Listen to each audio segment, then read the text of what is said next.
الحمد لله على نعمائه والشكر له على توفيقه وامتنانه والصلاة والسلام على سيدنا وحبيبنا وشفيعنا محمد بن عبد الله وعلى آله وأصحابه ومن والاه. أما بعد، أوصيكم ونفسي بتقوى الله تعالى. walaalyaal saynu ogsoonnahay waxa inagu soo dhow nabad Allah inagu gaarsiiyo bishii Ramadaan al-Mubaarak. jimcahan jimcihiisa ku xiga ama waa kow ama waa laba. waxa markaa aynu isku baraarujinaynaa bishan sida aynu ku qaabili lahayn in ugu diyaar garoobi lahayn. waxaan dul mari doonaa insha Allah 20 arrimood oo shareecadeenu ina fartay bisha ka hor inaynu ku diyaar garowno. ilaa wixii miisaan le mugle marka aad danaynayso diyaar garow la'aantii kuma yimaado. waa inaad u diyaar garowdaa hadduu waftu ku imanayo, haddii carwo iyo dhaqaale aad ka faa'iidaysanayso, qofku diyaar garow badan buu sameeyaa iyo hadday safar tahayba. marka diyaar garowga ramadaanka waxaa ka niyatul khaalis inaynu niyad wanaagsan ku qaabilo iimaana waxtisaaba inaga oo u diyaara inaynu bisha go'aanay naga tahay inuu qofku soomo ilaahayna ajrigu kaga doonayo subxaanahu wa tacaala ku raali gelinayo. waxaa ka mid ah inaynu ilaahay barino inuu inagu garab galo. qofku awood kastaba ha lahaado haddaanu ilaahay garab gelin subxaanahu wa tacaala cibaadada dee shaydaankaa ka faa'iidaysanaya. ilaahay markaynu barayna waxaan leenahay iyaaka nacbudu wa iyaaka nastaciin. ilaah wadaan ku caabudayna gargaarna waa ku weydiisanayna suuratul faatiha. marka cibaadadii iyo isticaanadii gargaarkii ilaahay la gargaarsanay ayaa isbarbar yaala. bishan waxyaabaha u waaweyn inuu ilaahay ka doonayna waxa kamid ah inuu ina cafiyo. alaa tuhibbuna an yaghfira Allahu lakum. marka inaguna waa inaynu iscafinaa ramadaan ka hor. dadkeena wax dhex yaalaan iskhilaafay cuqdada isu haya waa in la iscafiyaa oo la issaamaxaa. ilaahay wuxuu leeyahay dadka cafiya miidaan idinku jeclayn inuu ilaahay idin cafiyo. markaad doonayso ilaahay inuu cafiyo aduguna addoomaha cafi. waxaa ka mid ah towbad wanaagsan oo miyir qabta. waxaa ka mid ah tacallum axkaami ramadaan. bisha ramadaan axkaamteeda inaynu baranno, fadligeeda, waxay ku ansaxdo, waxay ku burto intaanay weli bilaabin ee aan qaybi kaa khasaaroobin. cajaladaha iyo kutubta iyo muxaadaraadka iyo cilmiga ramadaan sii baro, waayo cibaadadu kama soo hadha cilmiga. marka arrintaasina aad bay muhiim u tahay qofka muslimka ah dadweynahan in lagu wacyigeliyo cilmiga ramadaan. marka dadku ay cilmiga bartaan ansixidii bay u dhowaanayaan, su'aalihii baa yaraanaya, qofku shakigii baa ka baxaya. waxaynu badinaynaa bishan iyada ah waalidka inaynu isagana cafis weydiisanno, inuu samafallo ciddii waalidkiisu noolyahay iyo ciddii uu dhintayba. oo waalidku samafal buu leeyahay intii uu dhintay kadib, ama ha loo duceeyo, oo sadaqa ha loo bixiyo, ama dardaarankiisii ha la fuliyo. siyaabo badan baa loogu samafalaa waalidku intii uu adduunka ka tag u geeriyooday kadib. waxaynu ku dadaalaynaa oo diyaargarowga ka mida raddu lxuquuqi ilaa asxaabiha min duyuunin wa ammaanaat. qofku ciddii uu wax ka hayay inuu u celiyo waxooda, dayntii iyo xaqii lagu lahaa iyo wixii uu dad ka qaatay. waxaa ka mid a waxyaabaha aynu ku diyaargaroobayna musaaxabatu alakhyaar aladiina yuciinuuna cala alcamali asaalix. dadka wanaagsan inaynu ka ag dhowaano, oo markaad doonayso shay inaad qabato si fiican u qabato, dadka si fiican u sugayaa lala saaxiibaa. markaa saaxiibkii xumaad is leedahay bishan wuu ku seejinayaa ka ag bedelo. waxaynu ku diyaargaroobaynaa dhowrka cishee hadhay qofkii qallo lagu leeyahay rag iyo dumarba inuu iska bixiyo oo uu u degdego. nebigu wuxuu uhi fadaynullaahi axaqu an yuqdaa. daynta ilaahay baa ku habboon in loo degdego. markaa dadka qaarkood oo qallo lagu leeyahay dhowrka cishee hadhay waa inay ka gaadhsiiyaan. waxaynu isu diyaarinaynaa sidaynu bisha u raadin lahayn araggeeda. taxari ru'yati hilaali ramadaan almubaarak. oo dowladoon lagu hadlaynin iyo cid kale dee qofkii arki kale awood u lihi uu isagu isxilqaamo bal bishaa inuu eego. waxaa la filayaa habeenka khamiista meelaha oo bishu ay soddon buuxa tahay waayo jimcada iyadu dee khamiista bishu ku buuxdaa markaa habeenkaa in loo dadaalo khamiista ee bishu ay soddonka tahay soddonkii baa dhammaanaya mise ramadaan baa bilanaysa waxyaabaynu ku diyaargaroobayna waxaa ka mid a bishu marka ay bilatay inaynu akhrino ducadii nabiga calayhi salaatu wasalaam sida uu tilmaamaya xadiidka tirmidi uu warinaya saxiixa nebigu waxaa rasuulku ahaa bay leeyihin saxaabada ridwaanullaahi calayhim markuu bisha arka wuxuu odhanaya allahu akbar allahuma ahillahu calayna biاlamni waaliimaan waاssalaamati waalislaam wاltawfiiqi lima tuxibu watardaa rabbuna warabuka allah ilaahu bishani ay noogu bilataa nabadgelyo iyo iimaan islaannimo iyo nabad ilaa iyo adigoona waafajiyo rabbi oo wixii aad jecesheed raalli ka tahy bil yahay rabbigaagu iyo rabbigaygu waa rabbuna allah waa ilaahay subxaanahu wa tacaala markaa ducadaa nebigaa la akhriyayaa qiimaha badan bishan waxyaabahaynu ku fikirayno waxaa ka mid ah ama aynu ku dadaalayno inaynaan khilaafin xadiidka rasuulka sala allahu calayhi wasalam waxaa saxiixaynka ku sugan bukhaari iyo muslim inuu nebigu yidhi bishan ha kala horu marina 2 maalmood soomkood ama 1 maalin soomkii adigoo isla ramadaan u dadaal marka 2 cishaa u dambeeya biniyati ramadaan looma soomeeyo iyo adigoo ramadaan u dadaalaya rasuulku wuxuu raaciyay ilaa qofkii soo soomi jiray mooyaane qofkii qallo soomaya oo qallo waday ama isniinta iyo khamiisaha iyo soomayay qofkaasi wuu soomi karaa laakiin qof is yidhaahda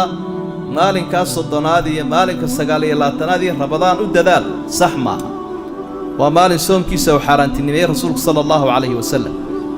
waxaynu isu diyaarinaynaa bashan inayna nadaca jadwalan wa barnaamujan liistiqbaali hada shahr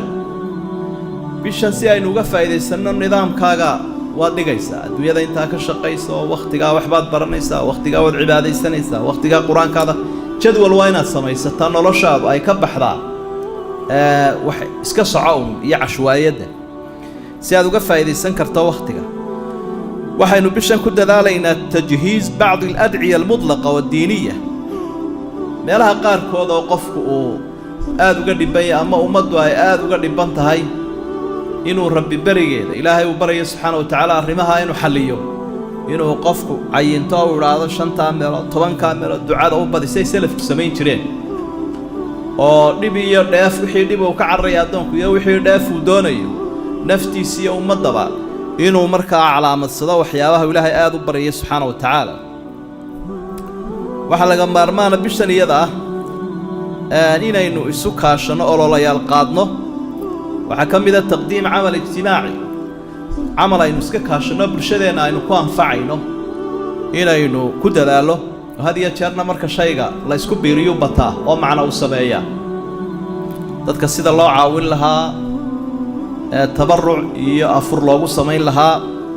iyo dadka baahan baahidooda sidii wax looga qaban lahaa intaana la iska kaashado rasuulku sala allahu calayhi wasalam xadiidkii saxiixa waxa uu ku yidhi axabu nnaasi ila allahi anfacuhum dadka ilaahay wuxuu ugu jecel yahay ka addoommaha anfaca caballadana wuxuu ugu jecel yahay 3 arrimood qof muslimoo laga farxiyo kurbo laga dulqaado dayn laga bixiyo iyo ta'afraad oo gaajo laga reebo arrimaha camalladana kuwaasuu ilaahay ugu jecel yahay dadkana kuwaasuu ugu jecel yahay sidaa daraaddeed inaynu noqonno ama ku dadaallo dadku ilaahay jeclaanaya iyo camalkii uu jeclaa aad bay muhiim u tahay waxyaabaha aynu ku dadaalayno waxaa ka mid a silaturaxim qaraabada inaynu xidhiidhino dadka had iyo jeer wakhtigaasa aad la isu eegaa ama in wax la isu faa'iideeyo marka bishan iyada ah dadaalkii loo sameynayay qaraabo xidhiidhinta oo dee cibaada iyaduna ahayde in iyana lagu dadaalo sidoo kale jaarka oo qof waliba dadka jaarka ah ka agdhow waa qaraabadiisii axaadiid badan baa rasuulku sala allahu calayhi wasalam uu kaga hadlay jaarkana iyo xaqa ay isku leeyihin siday kuugu kala albaaba dhow yihiin wixii aad u heli karaysa inaad iyagana qayb u baasgaraysood ugu tala gasho waxaynu u dadaalaynaa salaadii shaciirada weyn ahayd calaamooyinka u ahayd bisha ramadaana taraawiixda inaynaan ka tegin iyadana aynu ku dadaalo waxaynu ku dadaalaynaa xamlatulmasaajid masaajidada in ololo lagu qaado haddii ay tahay nadiifintooda iyo qurxintooda iyo iftiimintooda intaba oo goobtii ilaahay lagu caabuday iyadoo iftiimayso oo udgoonoo nuuraysa wakhtigani uu soo galo oo aan la dayicin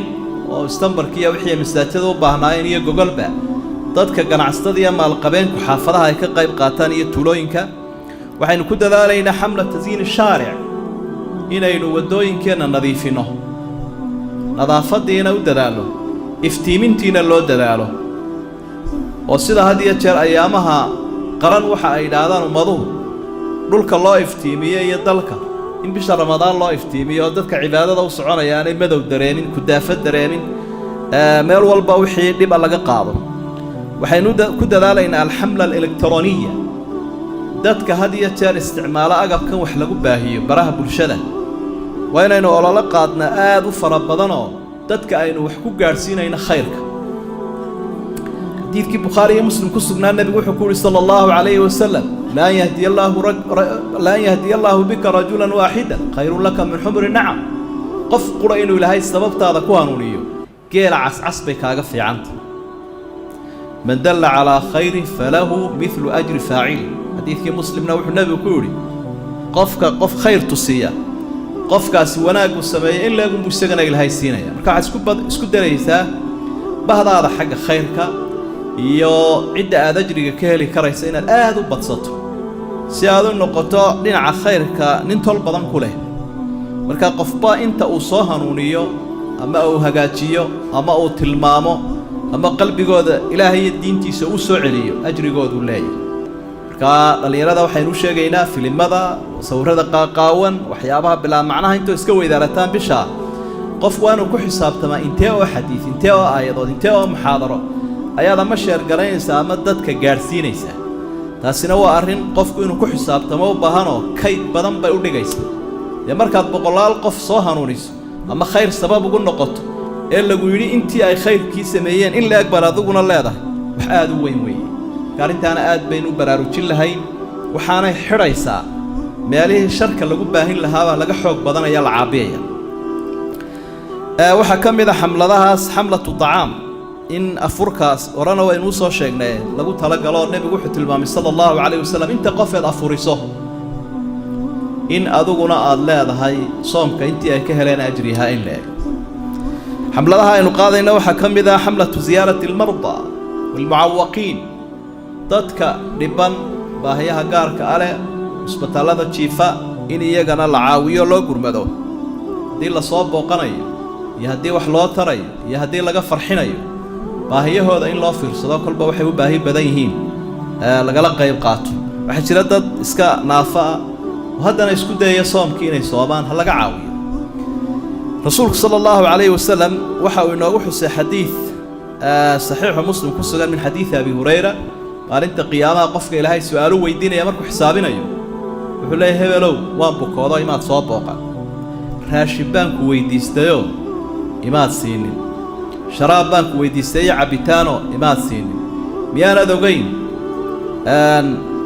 markaa addoonkii wuu jawaabaya wuxuu leeya ilaahay rabbulcaalamiin baad caalamka oo dhankii iska laha sideen kuu soo booqdaa sideen raashin kuu siiya sideen cabbitaan kuu siiya adiga cid walba iskala wey markaa wuxuu leeyahy miyaanad ogayn addoonkaygii hebel inuu bukoodo aanad soo booqan miyaanad ogayn addoonkaygii hebel inuu raashinku weydiistay ama cabbitaan oo aanad siinin haddaad soo booqan lahayd ama cunnadaa iyo cabbitaankaa siin lahayd arrinkaa agtaydaad maanta ka heli lahayd oo waad u aayi lahayd marka arrintaasina aad bay muhiim u tahay labaataniyada arrimood ayaynu bishan ku qaabili lahayn markaa waxay u baahan tahay bishani in loo soo jeesto dadkii waxaa loo jeediyey karoone wax la yidhaahdo oo gaaladu halac badan baa hayo oo geerida aad bay uga baqaan oo noloshay aad ugu dadaalaan innagoo asbaabta qaadanayno o isilaalinayno dadaalayna haddana geeridaynu rumaysannahay iyo qadarka siday uga baqaan dee innagu uga baqi mayno wa axrasu nnaasi calaa xayaa noloshan unbay ugu dhantay ku dadaalaan marka dadkiiba meel baa loo jeediyey marka wax rabadaan iyo cibaadadii hadal haya runtii aad bay u yar yihiin sidaa daraaddeed waxaynu ku talagelaynaa bishan sidii aynu uga dhiishaadhaansan lahayn khayr fara badanna aynu uga heli lahayn biidni illaahi tacaala diyaargarowgaana aynu u samayn lahayn allahuma arina alxaqa xaqan warsuqna itibaaca وارنا الباطل باطلا وارزقنا اجتنابه اللهم وفقنا لما تحبه وترضاه من الأقوال والأفعال والآراء اللهم اشف مرضانا وعاف مبتلانا وارحم موتانا وتمم نعمتك علينا يا أرحم الراحمين. وآخر دعوانا أن الحمد لله رب العالمين. صلى الله على نبينا محمد وآله وصحبه وسلم، وأقم الصلاة.